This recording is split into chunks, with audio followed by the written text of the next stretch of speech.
አንኮ ሰው እንደው መናፍቃን ይደንቆኛል እኮ እንደው ልክ አውጥተው እነሱ ይሄ ታምረ ማርያም በስቷል ልክ አይደለም እዚህ ጋር ለመቤታችን በስቶባታል እንዴት አቡነ ተክለ ሃይማኖት ይሄን ያህል ነገር አድርጉ ይባላል እንዴት ስላሴን ክዶ በመቤታችን አስማረችው ይባላል ይሄ ደግሞ የኛው ደግሞ አንድ ጥቂት አንድ ሶስት ጥቅስ የተማረው ደግሞ አይ ይሄ እንኳን እኔም ቢታረም ጥሩ አይደለም ለመናፍቃን ብር ይከፍታል ይላል ዋናን ጂል ማለት ነው ጂል ይላል አባቶች ይላል የጂል አንድምታ የለውም የጂል ምን የለውም እውነትና ጅል ተርጓሚ የላቸውም እውነት ምንድነው እውነት እላችኋለሁ እውነት ማለት እንደዚህ ነው ተብሎ ምን መጽሐፍ አግኝታችሁ ታውቃለህ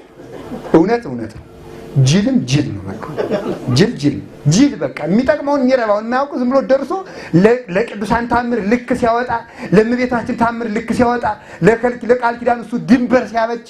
እንዴ ምንድነው ያል ክርስቶስ ኩሎ እክል በዘው እቷከ ለኒ ክርስቶስ ኃይልን በሚሰጠኝ በክርስቶስ ሁሉን ይችላልው ሁሉን ምን እንላለን ጥቂት ይችላልው ያለው ምንን ይችላልው ያለው ሁሉን ምንና አለቦ አረ ድንግል ማርያም አለቦ ዘይሳነክሙ የሚሳናችሁ የለም ብሏል ጌታ ራሱ ምን የሚላችሁ የለም አሁን ስለዚህ መቤታችን የሚሳናት የሌላት ነው ብንል ምን ልክ ነን አይደለም ልክ ነን እኛም ብናምን የሚሳነን የለም እንኳንስ ቅዱሳን ይቅርና ብናምን ኃይል ነበረን